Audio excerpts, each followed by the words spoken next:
Praise the Lord. உலகத்தில் என்னென்னமோ காரியங்களை குறித்து ரொம்ப ஜாக்கிரதையாக கவனமாக இருக்கிற நம்ம முக்கியமான ஒரு காரியத்தை கவனிக்க மறந்துடுறோம். என்னன்னு யோசிக்கிறீங்களா? ஆண்டவர் கொடுத்த கர்ப்பத்தின் கனியாகிய பிள்ளைகளை குறித்து தாங்க. எதையெல்லாமோ நம்ம கற்றுக் கொடுக்குறோம். பெரியவங்க கிட்ட இப்படி பேசணும், ஸ்கூலில் எப்படி படிக்கணும், ஆனால் ஆண்டவரோடு எப்படி நெருங்கி உறவாடணும், எப்படி பரிசுத்த வாழ்க்கையை வாழணுங்கிறத கற்றுக் கொடுக்க சில சமயங்களில் தவறி விடுறோம். கர்த்தர் சொல்கிறார், உபாகமம் 32:46, அவர்களை நோக்கி, இந்த நியாயப்பிரமாண வார்த்தைகளின் படியெல்லாம் உங்கள் பிள்ளைகள் செய்யும்படி கவனமாக இருக்க நீங்கள் அவர்களுக்கு கற்பிக்கும்படி நான் இன்று உங்களுக்கு சாட்சியாய் ஒப்புவிக்கிற வார்த்தைகளை எல்லாம் உங்கள் மனதிலே வையுங்கள். இதை நீங்கள் நல்லா வாசித்து பார்த்தீங்கன்னா, ஆண்டவருடைய நியாயப்பிரமாண வார்த்தைகளின் படியெல்லாம் நம்மளுடைய பிள்ளைகள் செய்யும்படி அவங்க ரொம்ப கவனமாக இருக்கணுங்க. அவங்க அப்படி கவனமாக இருக்க நம்ம தான் அவங்களுக்கு கற்பிக்கணும். ஸ்கூலுக்கு படின்னு பிள்ளைங்களை கண்டிக்கிற நம்ம எத்தனை பேர் டெய்லி அதிகாலையில் எழும்புனதும் பைபிள் படின்னு கண்டிக்கிறோம்? பெரியவங்களுக்கு கீழ்ப்படி, ஆசிரியருக்கு கீழ்ப்படின்னு சொல்கிற நம்ம டெய்லி அதிகாலையில் எழும்பினதும் ஆண்டவருடைய வார்த்தைகளுக்கு கீழ்ப்படின்னு சொல்கிறோமா? கேட்டால் பிள்ளைங்க நான் சொல்கிறத எங்கே கேட்க போகிறாங்க அப்படின்னு சொல்கிறது.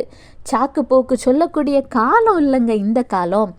ஆண்டவர்கிட்ட ப்ரேயர் பண்ணிவிட்டு உன்னுடைய நாளை துவங்குன்னு சொல்கிறோமா? ஏன் அதை சொல்கிறது இல்லைன்னு தெரியுமா? முதல்ல பேரண்ட்ஸ் ஆகிய நம்ம ஒழுங்காக இருந்தால் தான் நம்மளுடைய பிள்ளைகளுக்கே சொல்ல முடியும். உண்மை தானே? மார்க்கு 10:14, சிறு பிள்ளைகள் என்னிடத்தில் வருவதற்கு இடம் கொடுங்கள், அவர்களை தடை பண்ணாதிருங்கள் அப்படின்னு இருக்குது. ஆண்டவர் அறிந்த பேரண்ட்ஸ் ஆகிய நம்ம வீட்டுக்குள்ளே சண்டை போராட்டம் பண்ணிக்கிட்டு இருக்கும் பொழுது நம்மளுடைய குழந்தைகள் எப்படி ஆண்டவரோடு நெருங்கி தேடுவாங்க? நம்ம அம்மா அப்பாவே இப்படி இருக்காங்களே, பின்ன என்னன்னு சொல்லிட்டு அவர்களும் வழி விலகி போக மாட்டாங்களா? அவங்க ஆண்டவரிடத்துல போகிறதுக்கு நம்மளையே தடையாக தானே இருக்கும். அப்படி இருக்கலாமா? பேரண்ட்ஸாகிய நீங்கள் தான் குழந்தைகளோட முதல் ரோல் மாடலுங்கிறத மறந்துடாதீங்க. சங்கீதம் 127:4, இதோ பிள்ளைகள் கர்த்தரால் வரும் சுதந்திரம், கற்பத்தின் கனி அவரால் கிடைக்கும் பலன்னு ஆண்டவர் சொல்கிறாரு. நீங்கள் உங்களுடைய குழந்தைகள் கர்த்தருக்கு சுதந்திரமாக தந்த கனிகள். அவங்கள நீங்கள் தான் ஆண்டவருடைய வார்த்தைக்கு கீழ்ப்படுகிற பிள்ளைகளா? தவறுகள் செய்யும் பொழுது கண்டித்து தண்டித்து பரிசுத்த வாழ்க்கைக்கு நடத்தணும். நீதிமொழிகள் 22:15, நீதிமொழிகள் 29:15 எல்லாம் பிள்ளைகளுடைய நெஞ்சில் மதியினை ஒட்டி இருக்கும். அதை தண்டனையின் பிரம்பு அவங்கள விட்டு அகற்றணும். பிரம்பும் கடிந்து கொள்ளுதலும் ஞானத்தை தான் கொடுக்கும். தன் இஷ்டத்திற்கு விடப்பட்ட பிள்ளையோ தன் தாய்க்கு வெட்கத்தை உண்டு பண்ணுகிறான்னு இருக்குங்க.